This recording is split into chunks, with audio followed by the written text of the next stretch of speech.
दोस्तों, आज मैं आप लोगों के लिए करण पिशाचिनी की कहानी लेकर आया हूँ। आप लोग थंबनेल देखकर तो समझ गए होंगे, तो चलिए कहानी शुरू करते हैं।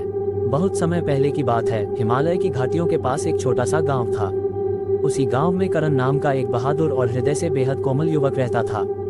करण का सपना था कि वह दूर दूर तक घूमे और दुनिया को जाने। एक दिन वह जंगल में शिकार करने गया और रास्ता भटक कर एक पुराने महल के पास पहुंच गया। उस महल के बारे में गांव में कहा जाता था कि वहां एक पिशाचिनी रहती है जिसने वर्षों से कई लोगों को अपने जाल में फंसाया है। करण इन कहानियों पर विश्वास नहीं करता था, इसलिए वह महल के भीतर चला गया। पिशाचिनी से पहली मुलाकात। महल के अंदर एक रहस्यमयी और अद्भुत सुंदर युवती मिली जिसकी आंखें गहरे जादुई नीले रंग की थीं।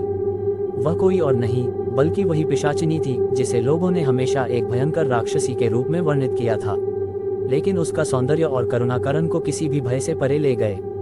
पिशाचिनी का असली नाम तारा था। वह एक राजकुमारी थी जिसे वर्षों पहले एक श्राप के कारण पिशाचिनी बना दिया गया था। तारा ने करण को अपने जीवन की कहानी सुनाई।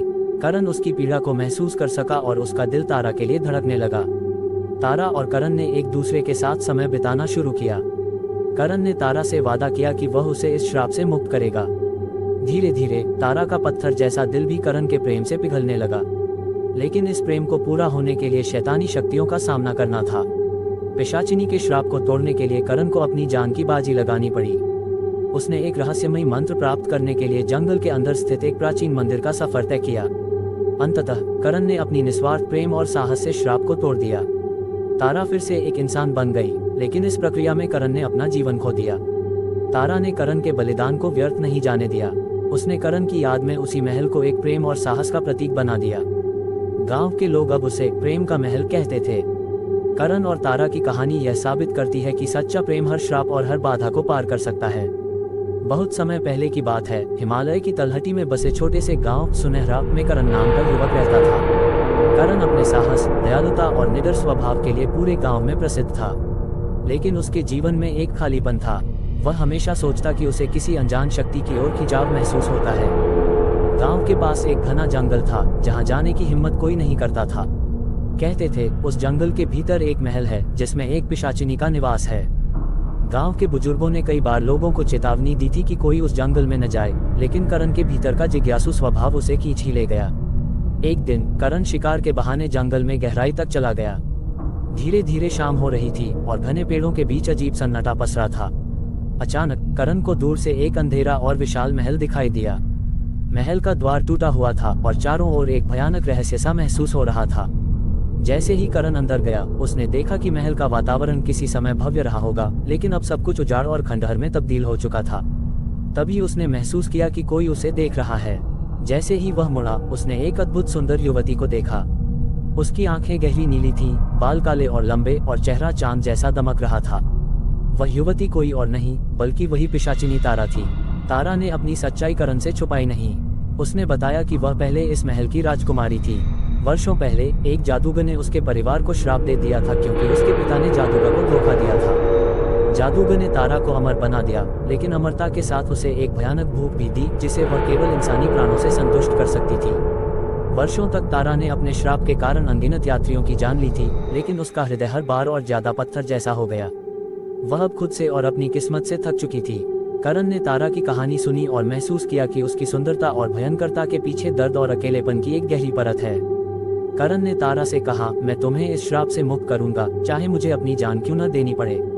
तारा को यकीन नहीं हुआ कि कोई इंसान उसके लिए इतना बड़ा जोखिम उठा सकता है, लेकिन करण का सच्चा और निस्वार्थ प्रेम धीरे धीरे तारा के भीतर छिपे इंसानी एहसासों को जागृत करने लगा। दोनों ने साथ समय बिताना शुरू किया।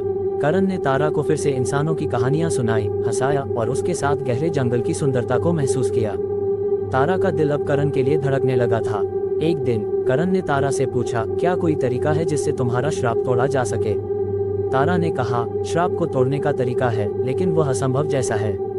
श्राप तोड़ने के लिए सूर्यनाग नामक प्राचीन ग्रंथ में लिखे मंत्र को पढ़ना होगा, लेकिन वह ग्रंथ एक भयानक राक्षस की गुफा में छिपा है। जो भी उसे लेने जाएगा वह शायद जिंदा न लौटे। करण ने बिना झिझक कहा, मैं वह ग्रंथ लाऊंगा। करण ने तारा से विदा ली और सूर्यनाग की गुफा की ओर निकल पड़ा। ये सफर आसान नहीं था। रास्ते में उसे घने जंगल, खतरनाक जानवर और रहस्यमयी शक्तियों का सामना करना पड़ा। गुफा के पास पहुंचते ही उसने देखा कि वहां एक भयानक राक्षस पहरा दे रहा था। राक्षस के पास अद्वितीय शक्ति थी और उसकी आंखों से आग निकलती थी। लेकिन करण ने अपनी चतुराई और साहस का उपयोग कर राक्षस को हराया और ग्रंथ प्राप्त कर लिया। जब करण वापस महल पहुंचा तो तारा को विश्वास नहीं हुआ कि वह जीवित लौट आया है। करण ने ग्रंथ से मंत्र पढ़ा और तारा को श्राप से मुक्त कर दिया। लेकिन श्राप टूटने की प्रक्रिया में करण की प्राण ऊर्जा तारा में स्थानांतरित हो गई। करण ने अपनी आखिरी सांस लेते हुए कहा, तुम अब आजाद हो तारा, जियो और दुनिया को मेरा प्रेम दिखाओ। तारा ने करण को गले लगाकर कहा, तुमने मुझे न केवल श्राप से मुक्त किया बल्कि मुझे फिर से इंसान बना दिया। मैं तुम्हारे बलिदान को हमेशा याद रखूंगी।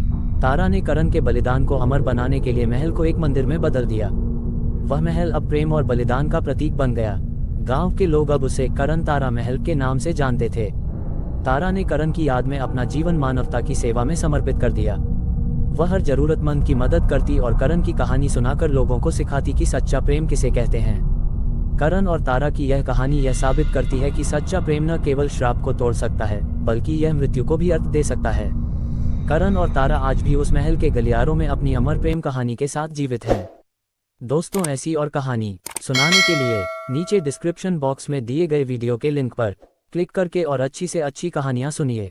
दोस्तों, हिंदी हॉरर स्टोरी चैनल को सब्सक्राइब जरूर करिए ताकि कोई भी कहानी आए तो उसका नोटिफिकेशन आपको मिल सके।